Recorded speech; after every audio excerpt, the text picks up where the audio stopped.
What's up, Anchor Peeps? This is Anchor Pete here, and I am with my lovely wife, Shari T, and we are here to discuss the 1976 movie, Carrie.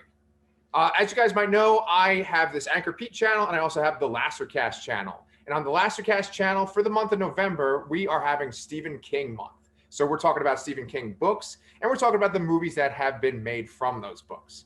So I'm letting you in on a little secret. I actually have never seen the movie Carrie. Shari, what about you? Did you see this movie before last night? Yeah, in my 20s, I sought it out because I had heard so many good things about it, and I went on a little Brian De Palma kick, and he's the director, so I have seen it twice before this. Oh, yeah. And besides the movie, have you read the book, or like what Stephen King works have you read? I have not read the book, although it was tempting because I've heard it's very short. The Stephen King works I've read, gosh, I'll have to try to remember. I started out with his short fiction. I've read the Bachman books, Nightmares and Dreamscapes, and I think The Graveyard Shift. And then there's a whole nother short story one I can't even remember. The one that Stand By Me said, it's something about the seasons. And then I read Rose Madder. I mean, it could take a while to like kind of list everything. How about you? Not much, actually. I've only read his Dark Tower books, and I read From a Buick 8. And right now, I'm currently reading Revival, which me and Danny and Chris are going to talk about on our show. But as far as my knowledge of Stephen King goes, I've mainly seen movies. I actually have not seen all of his famous movies. Like, this is a good example right here. And I've always seen like bits and pieces of some of his movies, and I certainly know them just through osmosis. But I have definitely not seen all of the movies or TV shows based on his work. So that's why I'm really enjoying this month. And I'm hoping that you and I, besides Carrie, can talk about a couple of other Stephen King properties. Yeah, sure. I love Stephen King movie adaptations. And of course, he's such a great writer. Arguably the greatest living writer that we have right now, right? I'm not sure there's anyone really who can compare. Yeah. And speaking of which, another book that I read of his is his book on writing. It's his memoir. And I know that when he was talking about his life, he said that Carrie was not his first book that he wrote. He'd actually written some prior books and tried to get those published. But as we know, Carrie was his first published book, and that was published in 1974. Right. And it was right away. He was successful. I looked into the background, and you had mentioned that he made a lot of money right off the bat with it. But I think like the hard copy didn't sell that great, but the paperback like went crazy. Oh, okay. I can see that. That makes sense. It's interesting because like he was in this situation. I think he had at least 2 kids at that point, and or maybe just one. Maybe it was just Joe Hill.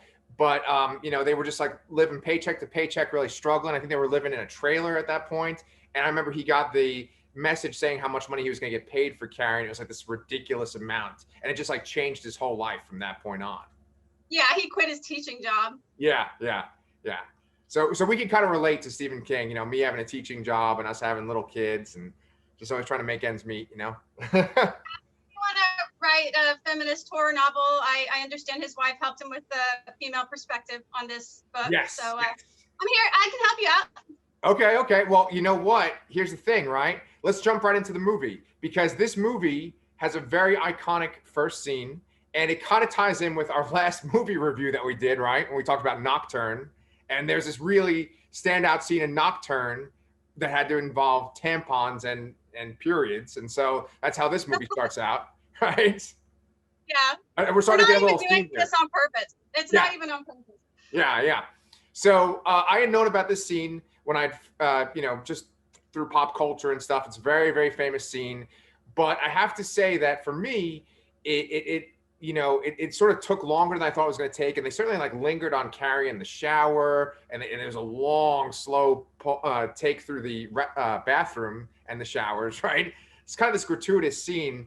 What do you think Brian De Palma was trying to do there? Just like kind of show Carrie's innocence? Is that the idea, or that she's becoming a woman? What do you think about that scene?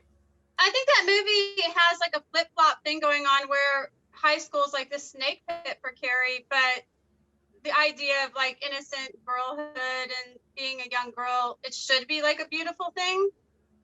So, I mean, I haven't totally formed my thoughts on it, but like, to me, it's kind of like, look how beautiful this is from a distance, kind of, but when you get closer, it's pretty horrible for her. Yeah. But if you're Sue Snell or Chris, the popular girls in the movie, maybe it is a little bit more like that, where you're happy and laughing in the shower and talking with all your friends, and prom's going to be great, and you have a boyfriend, you know? Yeah. Yeah. So, I mean, we want to give you guys a heads up. You know, this is it's going to have spoilers for a movie and a book that came out close to 50 years ago. You've probably seen it like 80 times, but just in case, there's spoilers, and we're just going to go through it piece by piece, scene by scene, and let you guys know what we think. So, yeah, I agree. It's showing that situation with Carrie where she's in the shower and she seems so innocent, kind of off in her own world. And then she starts to bleed because she has her first period. And it's very late because she's actually a high school senior at this point. And, you know, all these girls in the locker room are just throwing tampons at her saying, you know, plug it up. And, oh boy, that was pretty hard to watch, that scene. Yeah, it starts out with kind of this, maybe he wanted to like shock you with how terrible it's going to be, because they're playing this like gentle, soft music. It's kind of ridiculous, that music, isn't it? Yes. Yeah, it's like cheesy, but I assume that's on purpose, because then she starts to bleed, and the girls, it's what's really cool kind of about the scene. It's like a horror movie without anything supernatural or any death or hurting really happening, because the hurting is basically bullying, right? Like they bully her so badly. She's saying, help me, I don't know what to do, what's wrong, I'm bleeding, and they are super cruel. They don't understand that she has no idea what a period is, because she's a fucking crazy mom.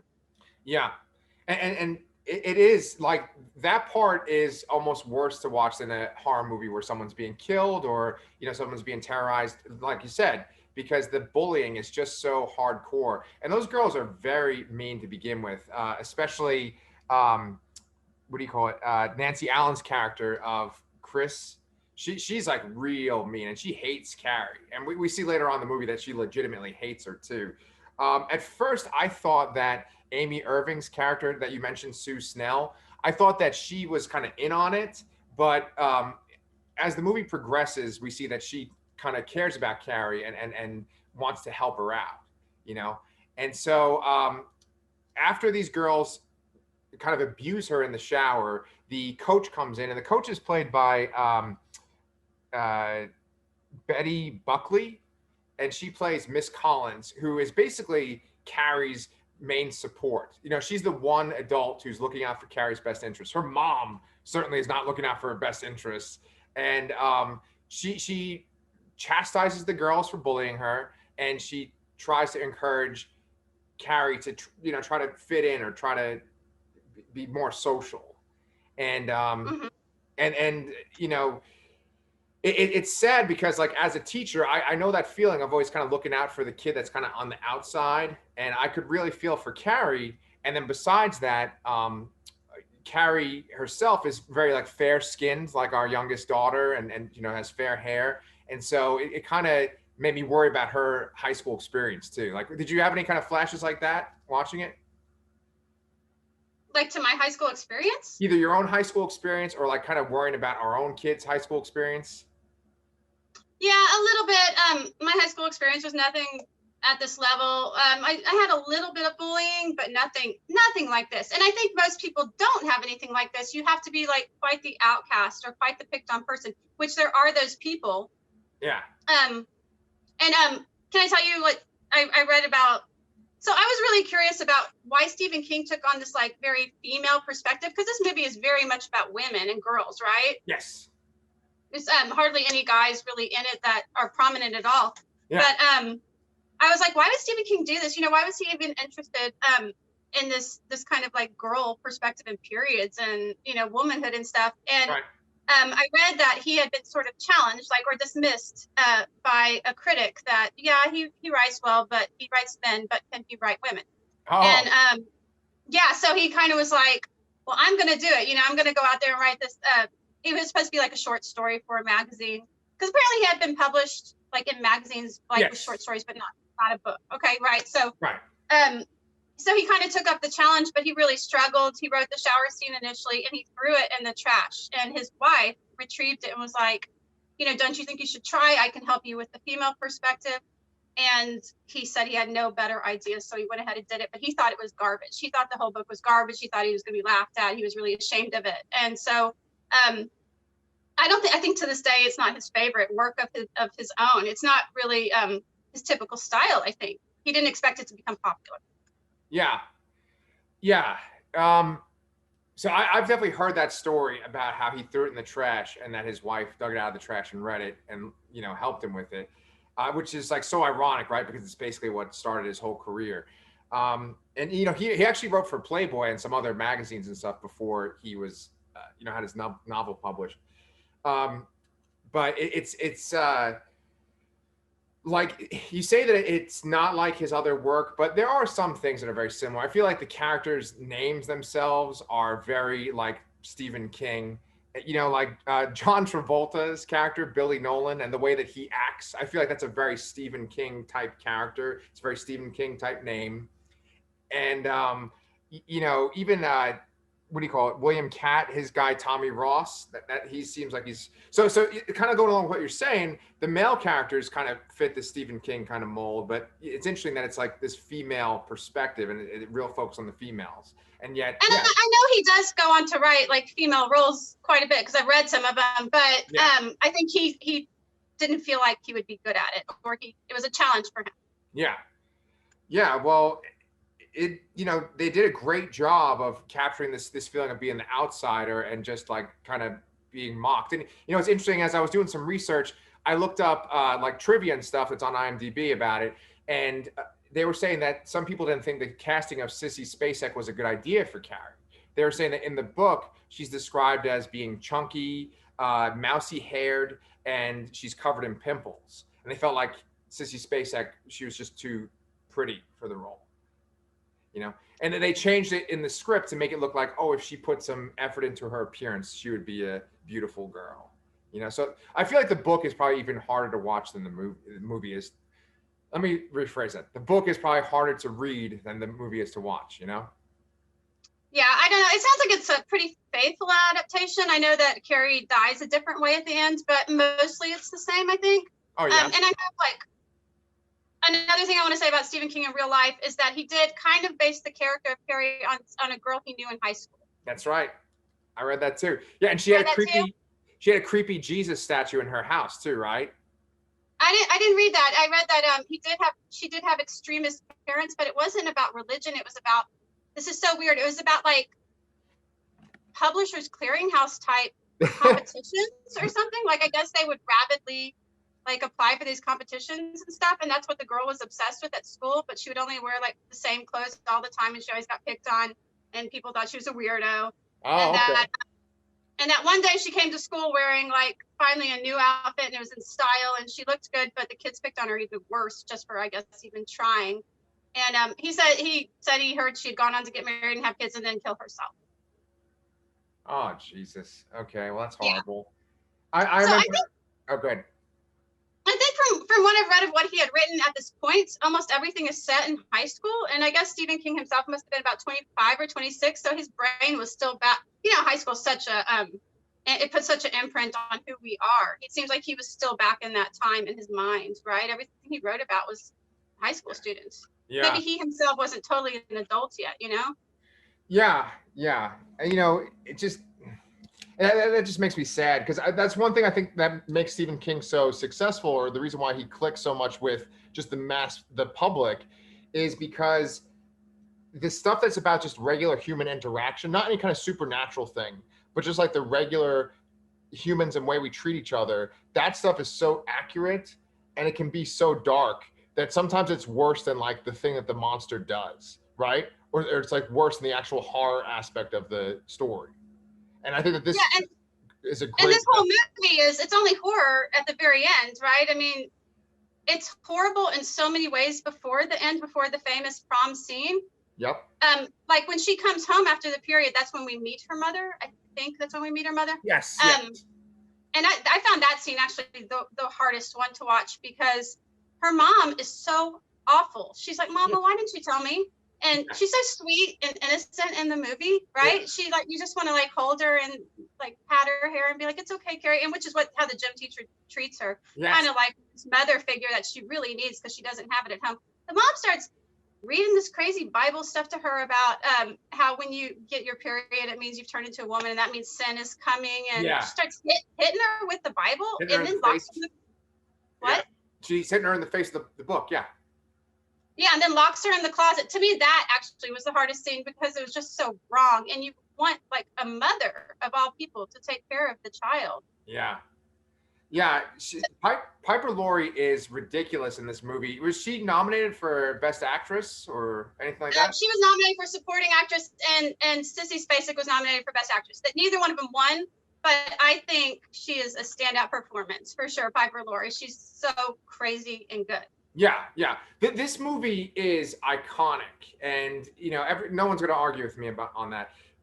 When you watch documentaries about the 70s, when you watch documentaries about horror movies, when you watch documentaries about books, this movie is referenced. There's so many shots where they show Carrie soaked in blood. It's like a Halloween costume that people can identify right away. It's referenced in so many other movies, and it's essentially always boiled down to these two components that just stand out from the movie. It's Carrie covered in blood at the very end, and then also the mom and her religious rhetoric and the way that she talks to Carrie. They're all gonna laugh at you like that. That's referenced in so many other things, and it's just because it's shot so well. Like Brian De Palma is obviously incredibly stylistic director, and then just the performances are incredible. Sissy Spacek and Piper Laurie are just incredible in the movie. Yeah, that mom is so scary. Yeah. And it's funny because I can't say that I've actually really seen Piper Laurie in anything besides Carrie and then when she's on Twin Peaks. And unfortunately, in both cases, I kind of don't like the characters, So I bet you there's some other movie where she's a likable character, but in those two, I'm not a fan. The only other thing I've seen her in is The Hustler, and she's a very sympathetic character, but that's a whole nother thing. And it's a tragic movie. She's a tragic character, but she's is she like Paul Newman's girlfriend? Yeah. Oh shit! I haven't seen The Hustler in like a really long time, but I love The Hustler too. Damn. It's worth a revisit. I think because I actually kind of can't remember everything that happens, but I was thinking about it with Piper Laurie. Anyway, she's in it and she's really good. Also in that, it's just nothing beats this role. I wonder who beat her for Best Supporting Actress. I hope they were worthy because she's crazy good. Oh my God. Yes. We could keep talking about her for a while, but like she does this thing too when Carrie's getting ready for the prom where she starts like hitting her and pulling her own hair, remember? Yeah.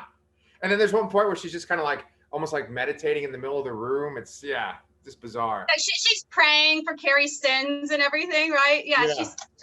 She's a piece of work. Yeah. So just kind of moving forward with the plot and everything like that. So Sue Snell has a noble idea. She wants Carrie to go to the prom, and she wants her to go with her dreamy boyfriend with his lion mane, William Katt's character, Tommy Ross, and he agrees to take her.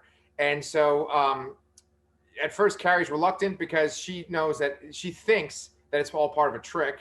And even the gym teacher thinks that it's part of a trick too. And that's kind of funny because I didn't know that scene was in the movie. I thought that just like Carrie just kind of falls for it and everybody's trying to trick her, but instead Sue Snell is legitimately trying to help her. And the trick is instead, John Travolta's character and Nancy Allen's characters trying to sabotage Carrie's prom.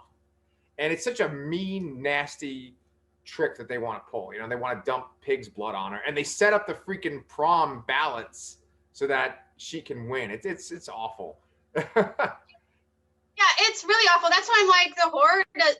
It's supposed to be a horror film at that point where she starts to use her telekinetic powers, but I feel so much worse about everything that comes before it. When Carrie finally unleashes her telekinetic powers because they dumped the pig's blood on her at the moment of her coronation, and it's this dramatic, long, drawn-out scene. You even commented, how long does it take for them to dump the pig's blood? Because they're intercutting. They're showing Sue noticing, and everyone's clapping in slow motion. The gym teacher sees Sue and throws her out of the auditorium. In the meantime, they show Chris like licking her lips. It's kind of this like how much this like awful girls anticipating doing this to Carrie. Yeah. What did you think of that? It's almost sexual, right? Yes, yes. And the thing is that there's quite a bit of the movie that is sexual. You know, Brian De Palma, I think, is a very provocative filmmaker, and I actually have not seen any of his horror work up until this one. You know, obviously I've seen Scarface and the Untouchables and I don't know, a ton of other shit, but um, I was kind of shocked at how sexual a lot of the movie was. You know, I think the book is. I think the book has like, you know, a lot of like teenage sex. Yeah. Like Stephen King isn't one to shy away from that, which Yeah. I appreciate because it's just reality. I mean, everybody I knew in high school was having sex, but yeah, this movie, like, what about the relationship between Chris and John Travolta's character Billy? Like, Yeah, I was trying to guide us towards that because that's what I wanted to talk about. me too. I want to talk about that. Yeah. Well, see, like that scene. Okay, so they established John Travolta's character, and like I had wished that I had not seen John Travolta's name in the opening credits because he just shows up. He's just like randomly right in the scene, and you know, it's like, whoa, there's John Travolta. You know, as a teenager, and it's this scene that seems almost like it's out of what the hell? What's the George Lucas one with the cars? What the hell? Oh, American Graffiti or Dazed and Confused. Yeah, they're cruising in the car, people driving by, waving at them and stuff. Yeah, these guys driving by and they sees one friend. He's like, "Hey, throw me that beer!" And the guy throws him a beer. He's drinking the beer, and then like a cop comes by, of course, like 2 minutes later. And it just seems like this like fun night in the town, driving your cool car. But the way that he interacts with Nancy Allen, it's just like ridiculous. Like they're just so mean to each other. She calls him a dumb shit multiple times, and he just like smacks her in the face eventually. You know? Yeah, I love the way he smacks too. It's a very casual slap. It's not a full on right across the face. He like just kind of like goes, yeah. I told you not to call me that. I told you not to call me that. She keeps doing it. He slaps her in the face. She doesn't even seem to care that much. Right. She turns on a dime, and when he's really upset, she just starts to like lick her lips and toss her hair and offer a blowjob, and he's all good with her again. You know, yeah. It's this very like dysfunctional relationship, but they stay together long enough to put Carrie through hell. Yeah. And can we talk about a little bit more smacking? Can we talk about the other smacking in this movie? I mean, of course, there's the abusive mom who smacks Carrie around quite a bit, but the gym teacher also smacks some people around. I don't know if this was allowed back in the 70s or if that's just unrealistic in the movie. Were teachers allowed to just slap a kid? Yeah. You know, it's funny because like Chris and Danny, I told them I was watching this movie for the first time, and they're like, yeah, you should see all the teacher abuse that the abuse that teachers give out in this movie. Like, cause she smacks Carrie in the face too, even though she cares about Carrie. She's kind of like, snap out of it, and she smacks her in the face. Then, she smacks Chris in the face. You know, Nancy Allen's character, right? And she just says some horrible stuff to the kids too. It's like, whoa, there's different times, man, different times. It's like. The one thing I can say about the smacking teacher and what Carrie does to this high school students, and apparently in the book she like destroys the whole town. In the movie, it's more just like kind of the high school class. Oh, really? Yeah. Oh, so okay. Let me tell you something about the book in just a second that I read. But I got off track. So you're talking about the smacking and stuff. I lost it. Now I want to tell you about this thing I read in the book. Real quick, in the book, everything. Or half the story apparently is told with like newspaper clippings. Oh, okay. Yeah, so it's one of those books. You know how Dracula's told like with diary entries? Yeah. And is that called? I've never seen that in a Stephen King work, so I didn't even know he did that. Apparently, there's like a lot of kind of like newspaper clippings and letters or something from someone to another. Yeah. Talking about the destruction of the town. Oh wow. Does Sue Snell, does she live throughout the whole book too? I believe so, yes. Because she finds, in the book, she finds Carrie when she's dying, and they have a telepathic conversation. And Carrie like lets her live because she realizes Sue meant no harm. Oh, that's cool. Okay. Yeah, it's not that different in the movie. She still lives and everything. Yeah. Okay. So yeah, I think we should get to the conclusion then and talk about that big finale then, right? So we get to the conclusion where Carrie is the prom queen, and then her, date, Tommy, is the king, and it's this great scene, and you feel happy for her because she's finally getting this positive attention from everyone, and everyone's applauding her, And boy, has Tommy been super sweet to her. You know, I kind of fell in love with him and his lion mane at that point too. And Yeah, then he seems like a pretty great guy, right? He's willing to do this favor for his girlfriend who he must love, you know? yeah, He's willing to not go to prom with her and take Carrie, who he knows is kind of a freak and it'll be embarrassing to take her. He's willing to do that for his girlfriend. And then he actually seems to be charmed by Carrie. Like, he seems like he is attracted to her. He does appreciate her shy sweetness. And he's a very stand-up guy, considering. yeah, and then a bucket of blood is dropped, and you know it falls all over Carrie, and it's just this horrific freaking scene, and it's 100 times worse because of Sissy Spacek's facial acting. Her like face is so powerful in that moment. Like her eyes, they're like practically bulging out of her head, and they're these bright blue eyes, and the lighting on her face. It's just like, oh my, no wonder it's iconic, you know. And worse, even more, is that the bucket falls down and hits Tommy in the head and like knocks him out. It's just horrible. And I remember just sitting there and like listening to the sound of the bucket swinging too, and it's just, oh my god, it's so well done. And so she just flips out, and she uses her psychic powers. And we haven't talked about the fact that when she uses her psychic powers, it makes the sound from Psycho, right? You notice that, right? Of course. Yeah. I mean, we all know that Brian De Palma is a huge Hitchcock fan. Hitchcock's had a huge influence on him. And then, do you remember what the name of the high school was too? No. The high school is called Bates High School. Just like. No, I didn't notice that. Yeah. So anyway, so Carrie just starts closing all the doors, and she, you know, starts making the water hose go off, and then that leads to people getting electrocuted, and then the gym teacher who's loved her so much is saying, Carrie, you know, stop or whatever. She's calling out to her, and then like this thing from the ceiling swings down and basically crushes her midsection. So it's this, you know, just violence and chaos erupting all around her with her psychic powers. And how did you feel when you first... actually, well, go ahead. I kind of struggled with the movie this time around because it's so tragic. Like, everybody who is a good person, almost everybody with the exception of Sue, gets killed, unjustly killed. And you know, it's just, I guess it's a pretty negative thing. Like, yeah, the jerks died, but the good people died too. I'm not sure. I guess it's just like as a horror movie, because nothing good happens in this movie. I actually woke up with a bad feeling after we watched it last night, thinking about what happens in this movie, because there's really no hope for humanity after this. It's like, this is the kind of feeling this movie gives you. Nothing nice happens. Yeah. It has a pretty horrible ending, and I almost felt like John Travolta and Nancy Allen, the way that they died was almost disproportionate. I feel like their death was like super quick, whereas everyone else had to be in this chaotic sequence, and it just looked horrible. It looked worse in the gym than what happened to them. And Yeah. you're right. It is like very grim, and innocent people die. There's varying degrees, right? Because there are teachers that are mean to Carrie too. There's the one English teacher that kind of mocks her in the very beginning of the movie. I think what really bothers me is that Tommy dies too.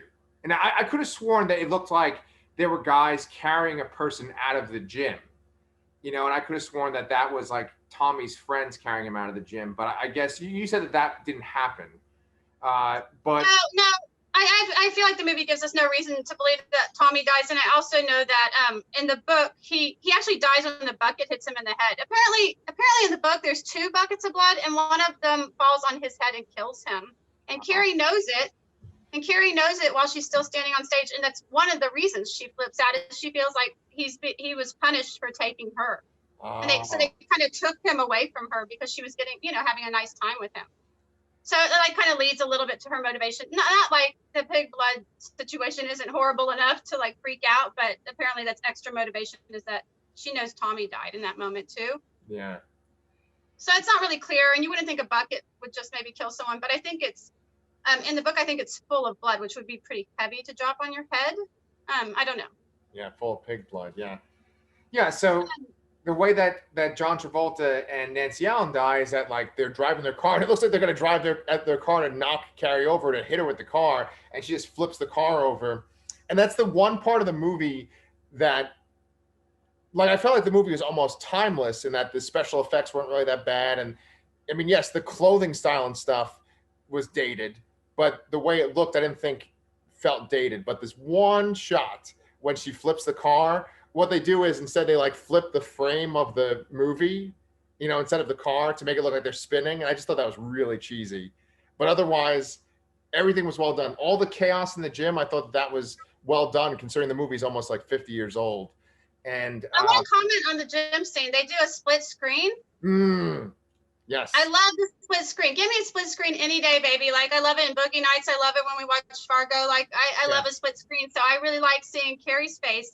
Look here, and they show her face and how the direction she's looking in, and then they show in the split screen what's happening when she looks, because she's causing everything. Like, and we haven't even really talked about how interesting her power is. Like, I call her, she's like kind of this X-Man, like what we know as X-Man now. She's got like an amazing power, but and I also think of the movie Chronicle when I think of this movie and what happens to someone when they have these powers, but they're not treated well, or they don't have the guidance of what's his name in X-Men who guides them? Professor X, Charles Xavier. Yeah. She needs a Professor X, and she doesn't have that in her life. She's totally abused, totally alone. And the one person who tries to help her, the gym teacher, she ends up falsely believing that the gym teacher isn't really trying to help her. You know, that's another tragic thing, not just about the death of all these people, is that Carrie actually believes that even the people who are trying to help her, she doesn't believe them anymore. You know, she's lost all her hope in other people, you know? Yeah. You know, Shari, that's kind of dangerous territory to start talking about comic books with me, you know, because then I can start going off on a tangent. But I know with like Stephen King, for instance, he hasn't really written a lot of like superhero comics, but he's definitely written comic books. And then in his own work, I haven't seen much reference to comics, except for in one of the Dark Tower books, there are characters that get described that look like Doctor Doom. But Carrie's powers are very similar to Jean Grey's. And you probably remember her from the movie, right? That's what I say. That's why I say X-Men. She reminds me of her. Yeah, and Jean Grey, she's from like the 60s and stuff, so she would be before this movie and this book, right? But yeah, it's very well done, and her powers are very cool. And Stephen King seems to have, whether he likes comic books or not, he seems to definitely have a thing for people with special powers. Like, he likes that, and he kind of ties them all together in his other books too, like especially Dark Tower books.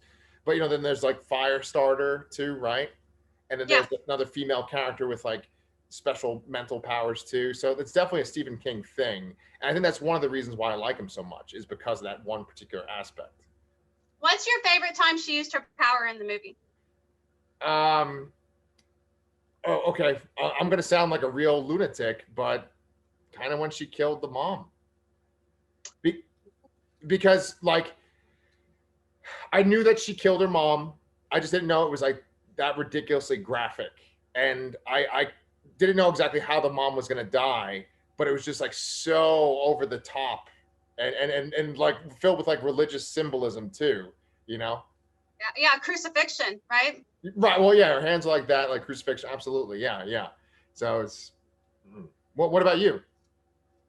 Yeah, I like that scene too. And mostly for me, because I felt like the mom just deserved it. Like when Carrie finally loses her shit and unleashes havoc on everyone, I feel like most of the people kind of deserve it. So it's, for me, it's sort of like a satisfying bit of revenge, although I feel for her. Like, I just end up feeling so bad for her that when people finally get what's coming to them, I'm like, thank God. But you don't even get the satisfaction of at least she gets something better in her life. She doesn't. She has to live with the fact that no one likes her. No one wanted to help her. Even her own mom hates her. Her mom tries to kill her before Carrie kills her. So what you're saying basically is that like, you don't like the ending of the movie because of what happens to Carrie?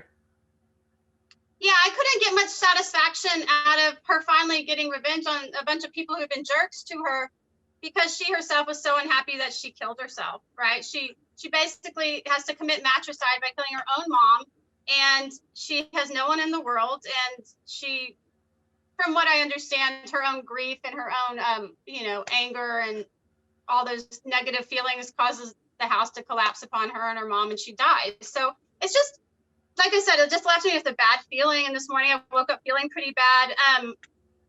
I don't know. I can't say that this is a movie I do really want to see again. I think it is pretty awesome. And I'm interested in the idea. From what I understand, she didn't have her telekinetic powers until she got her period. Yes. Is that how you read it? Like the period kind of set it off? Like maybe there's subtext here about becoming a woman and the dangers of becoming a woman. And I'm not sure like what the feminist thing is, because it seems a little bit misogynist to me, this movie. Like women are witches and evil and you're not allowed to be innocent, kind of. I don't know. Like, well, okay, so a few things with what you just said. So like the having her powers after she has her period, that's actually a very X-Men type thing, because when you're a mutant, your powers kick in when you go through puberty, right? So I almost feel like if Stephen King was influenced by X-Men, that's the telltale sign right there.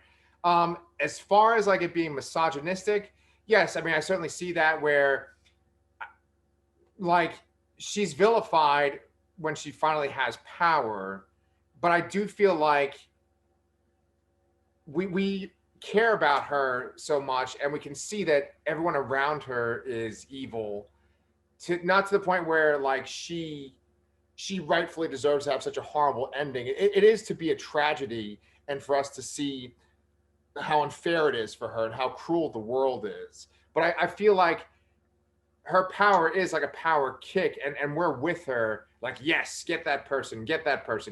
When she kills innocent people, it's just kind of showing how dangerous that power is. But I even her mom is really the only one that kind of calls her a witch, and that's because she's like a religious fanatic. But I wouldn't say that it's saying that like women with power are dangerous. I think it's more like this is a person that has a horrible life. They finally have power, but the world has made her dangerous because of what it's done to her. I don't know. That's my take. no, I mean, I think that's all true. Yeah. I just can't help but think of like the Salem witch trials and stuff, where when women kind of showed what they can do, it wasn't even anything, they were like being midwives and finding herbs to heal people and stuff, but like they were, punished, burned at the stake for just being women, doing what they're good at, and they were called witches. I mean, I can't help but think of that, how she's kind of persecuted the way they were. Yeah. Unfairly, I guess.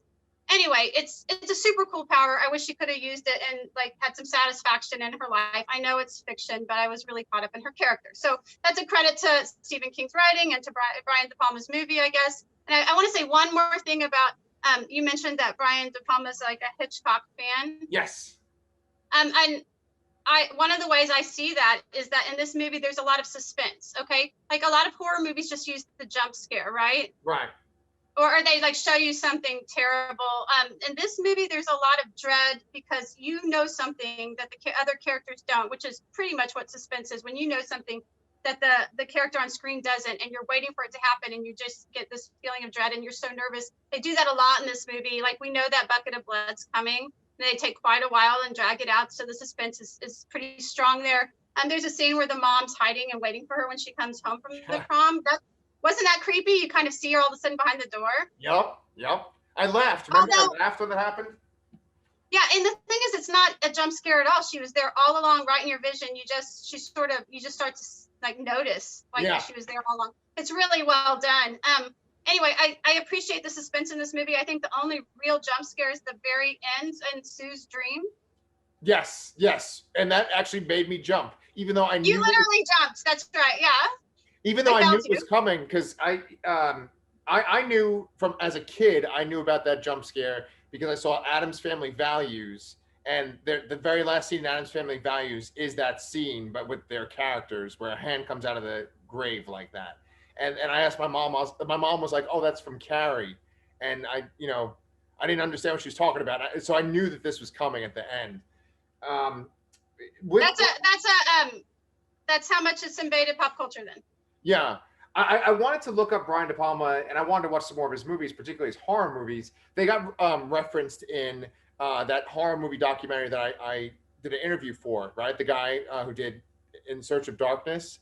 And they looked super exciting too. But one thing that Brian De Palma did in this movie a lot too was that sort of that sharp focus of somebody in the background, along with sharp focus of someone in the foreground. You know, Right. and I wasn't sure Not how they, exactly a split screen, but the same idea. I know. I love it. yes, and I didn't know how they could really pull it off back then, but maybe it's a simple technique. But you know, they do it like, for instance, when they're reading Tommy's poem, and then they show like his face really close up, and then they show Carrie in the background, and the teacher's right here, and I love that scene. And it's just them sitting in a classroom, yet it's so dynamic because it's like this tight focus on his face. Yeah, and that scene, I agree. That's one of the best scenes in the movie, even though it's like probably not even thought about very much. But it shows the teacher even being cruel to Carrie. Right. It shows Tommy actually like having feelings and being a nice person and feeling bad about how the teacher is treating Carrie. And it shows Carrie just trying to like say something nice about someone else and how she can't even do that without being ridiculed. So Yep. so many little things, little subtle things happen in that one scene in the classroom. It's really good. Yeah, yeah. You know, I'm really glad that this was the Stephen King movie that you chose for us to watch because, like I said, I think it's his first adaptation of a movie, and it's just one that I really have always had to see because it's a classic. And I think we touched upon the reasons why, what makes it a classic. Thanks for watching it with me. Yeah, yeah. So Shari, while the Lastercast is still doing some Stephen King reviews, would you want to watch like one more Stephen King movie with me and talk about it in November? Yeah. Awesome. Yeah. Okay, cool. Well, thank you so much for watching this. And I guess we will see you guys real soon.